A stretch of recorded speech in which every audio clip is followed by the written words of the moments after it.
there is no reason that we have to think that the president is the target of any investigation whatsoever. So he wasn't the target of any investigation, but there was wiretapping going on, is what he's saying. Joining us right now is former Massachusetts Senator, Fox News contributor Scott Brown. Senator, good to see you. Hey, good morning, everybody. Where are you on this? What do you make of Sean Spicer's statement, first of all? Well, he's got a tough job, obviously, answering a lot of the questions that keep being asked over and over and over in different ways and forms.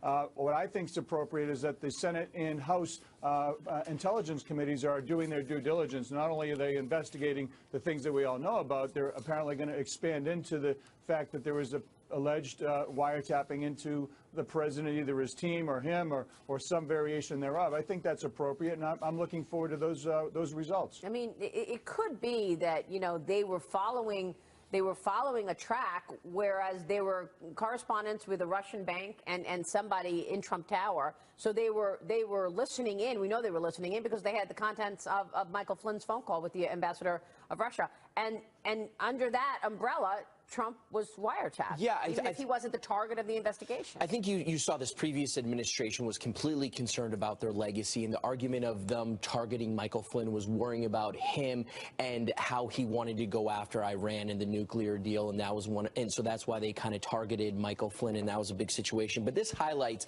what's happening with that administration as well, because then you see James Clapper come out and say, oh, hey, by the way, you know, there's no way this happened. But this is a guy that has lied and committed a felony when he went to Congress and said, no, we're not spying on the American people. His answer was much more, as Maria has pointed out repeatedly, much more parsed than that. He didn't say no way. He answered specifically about a FISA warrant at the FBI. I didn't order it. He said he said before that the NSA is not collecting data, no way, on American citizens. So it kind of shows, people say Trump is unhinged and this and that, can't trust Trump. But we're at a point, even before Trump ever came into politics, that we can't trust people that are already there anyway. It's not. Well, and everybody knows, I mean, because you can see him talk about it in the public where they're like, well, it wasn't Obama specifically, it was his administration. Well, yeah, exactly. That was the whole point, right? He's not going to be like the Obama administration. He only has 140 characters, which he dispenses information, so he's, you know. Gotta spell it right, though. Yeah. But, Senator, there is a lot of pressure on these committees, these Senate and House committees, to get to the bottom of this and level with the American people, because if they don't do what people decide is a decent job at uncovering who is behind this leaking, how to stop it, then you could wind up with, say, a special prosecutor at the Justice Department, and I can't imagine anybody wants that.